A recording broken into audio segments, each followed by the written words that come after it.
James Buchanan. Le président James Buchanan, qui a servi de 1857 à 1861, est souvent discuté comme étant possiblement le premier président américain ouvertement gay, basé sur des preuves substantielles d'une relation profonde et peut-être romantique avec le sénateur William Rufus King.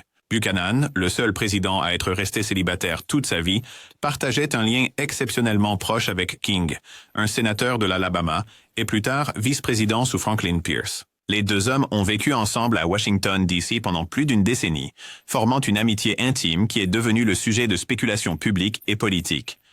Leur relation était si proche que les contemporains l'ont remarqué, certains leur donnant même des surnoms moqueurs comme Miss Nancy et Aunt Fancy. Andrew Jackson, connu pour sa nature franche, était parmi ceux qui ont commenté leur amitié, reflétant comment la compagnie du duo défiait les normes typiques pour les personnalités publiques de l'époque. Buchanan et King échangèrent des lettres affectueuses, dont certaines subsistent, montrant une profondeur émotionnelle qui allait au-delà des amitiés communes du 19e siècle. Lorsque King fut nommé ministre en France en 1844, Buchanan écrivit sa solitude, disant qu'il se sentait solitaire et seul.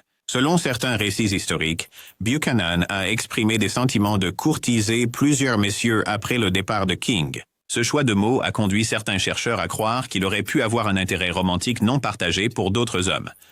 Alors que de nombreux hommes à l'époque de Buchanan exprimaient de l'affection sans intention romantique, en raison de normes sociales permettant des amitiés émotionnelles et expressives, le choix de Buchanan de rester célibataire et son ouverture sur sa relation avec King était inhabituel pour un homme dans un rôle aussi en vue. Son amitié étroite avec King a duré jusqu'à la mort de ce dernier en 1853, et après cela, Buchanan n'a jamais formé de relation similaire avec qui que ce soit.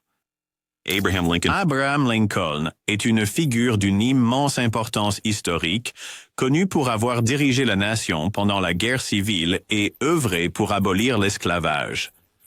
Au cours des dernières décennies, certains historiens et chercheurs ont exploré sa vie personnelle. Particulièrement, ses relations étroites avec certains hommes ont conduit à des spéculations sur sa sexualité.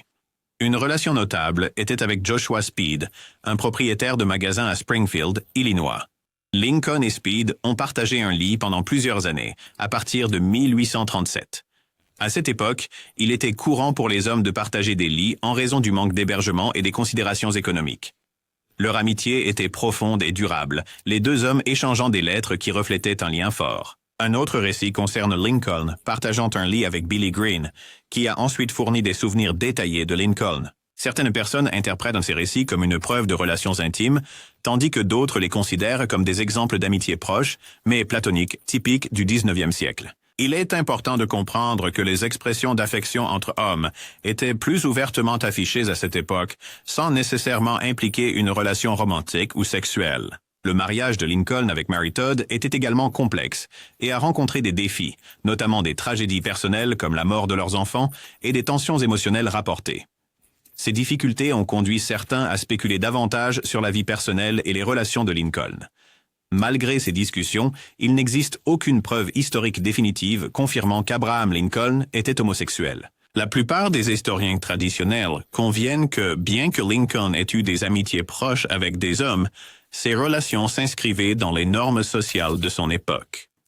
George Washington a été le premier président des États-Unis de 1789 à 1797, et certains pensent qu'il pourrait avoir été le premier président gay de l'Amérique. Washington est connu pour avoir écrit des lettres affectueuses à des amis masculins proches, une pratique qui n'était pas rare à l'époque, bien que certains aient interprété cela comme une preuve de lien plus profond.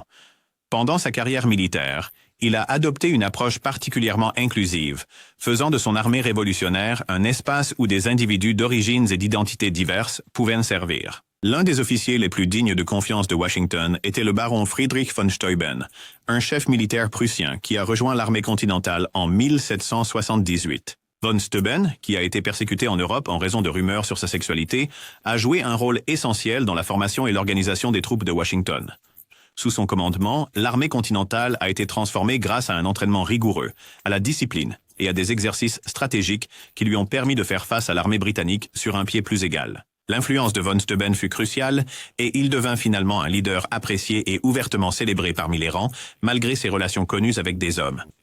Un autre personnage clé dans le cercle militaire de Washington était le général Casimir Pulaski, un noble polonais et un commandant de cavalerie vénéré. Commandant. Pulaski, connu comme le père de la cavalerie américaine, a dirigé ses unités avec un courage et une compétence exceptionnels. Son héritage a pris une dimension supplémentaire en 2019, lorsque des recherches sur ses restes ont suggéré que Pulaski était intersexe. Cette découverte a éclairé l'identité unique de Pulaski, ajoutant une couche de diversité à l'héritage révolutionnaire américain. La volonté de Washington de reconnaître et de récompenser les talents de von Steuben et Pulaski souligne son engagement envers la cause américaine plutôt qu'un préjugé personnel. Une décision qui contribuerait finalement à garantir l'indépendance américaine. Thomas Jefferson.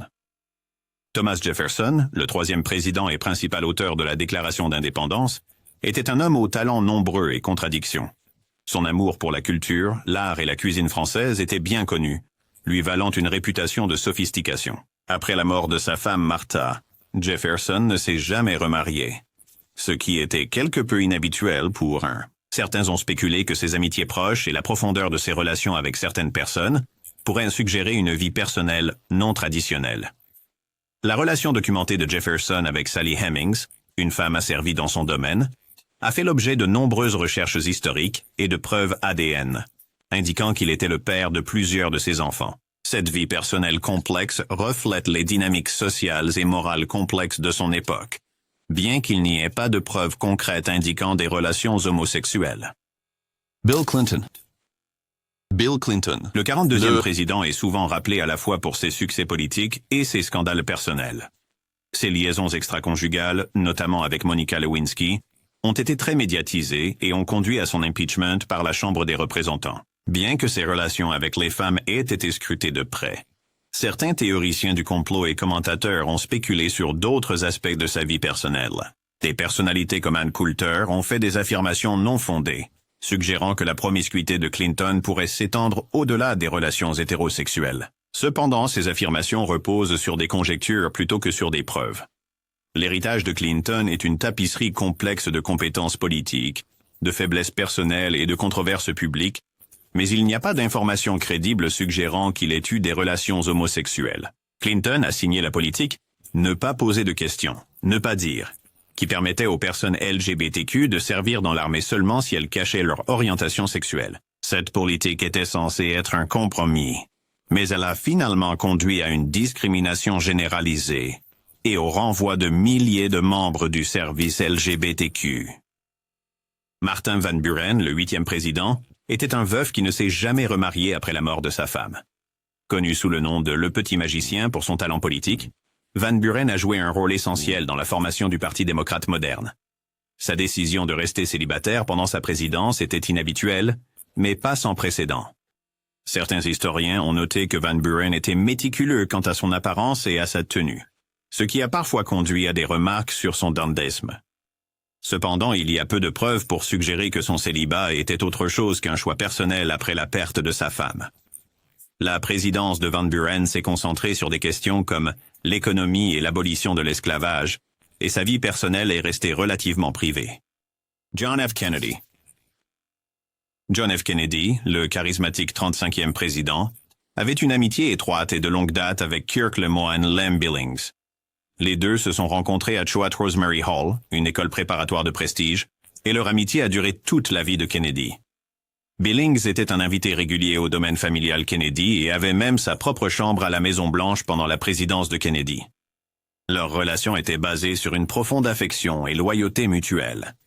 Tandis que Billings était ouvertement gay dans ses cercles sociaux, les nombreuses relations de Kennedy avec des femmes sont bien documentées. Des historiens comme David Peates ont exploré leur amitié, suggérant qu'elle était un soutien émotionnel essentiel pour Kennedy.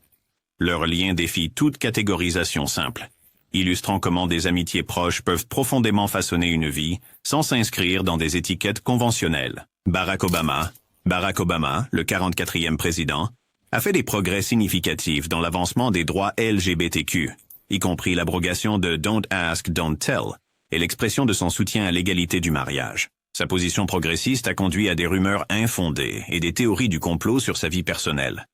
Notamment, le commentateur Alex Jones et, dans une remarque plaisante, la comédienne Joan Rivers ont fait des insinuations sur la sexualité d'Obama. Ces affirmations n'ont aucun fondement, en fait, et sont généralement considérées comme des tentatives de saper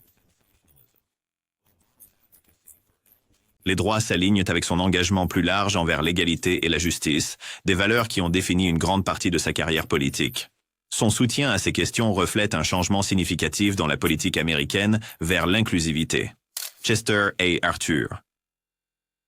Chester A. Arthur, le 21e président, n'est pas souvent le sujet de discussions approfondies, mais son mode de vie a attiré l'attention de certains historiens. Arthur était connu pour son sens impeccable de la mode et son amour du luxe. Surnommé élégant Arthur, il possédait apparemment plus de 80 pantalons et était toujours sur son 31. Il aimait la gastronomie, les fêtes somptueuses et était un habitué de la haute société.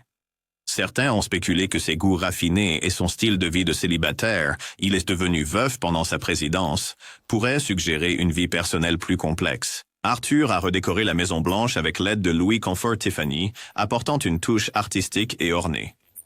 Bien qu'il n'y ait pas de preuves concrètes pour suggérer quoi que ce soit sur sa sexualité, de nombreux historiens croient qu'il était dans le placard et qu'il a pu le cacher avec succès au public. William Henry Harrison. William Henry Harrison, le 9e président des États-Unis, a servi pendant une courte période en 1841, car sa vie et sa présidence ont été écourtées par une maladie. Des rumeurs suggèrent que Harrison aurait pu avoir des raisons personnelles de soutenir les droits de ceux confrontés à la discrimination en raison de leur orientation sexuelle. Selon certains récits, Harrison aurait exploré une relation homosexuelle, une expérience qui aurait pu lui donner un aperçu des défis auxquels faisaient face d'autres personnes dans des relations similaires à cette époque. L'empathie de Harrison s'étendait peut-être à son soutien pour Peter Hand et Morning Guard, un couple dans une relation de même sexe faisant face à de graves conséquences pour leur union.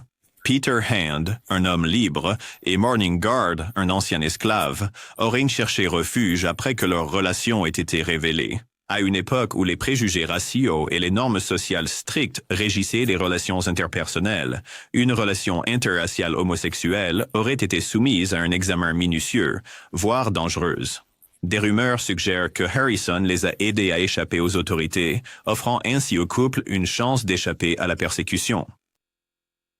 Plusieurs présidents des États-Unis ont tenu des opinions ouvertement anti-LGBTQ ou ont adopté des politiques qui discriminaient les individus LGBTQ pendant leur mandat.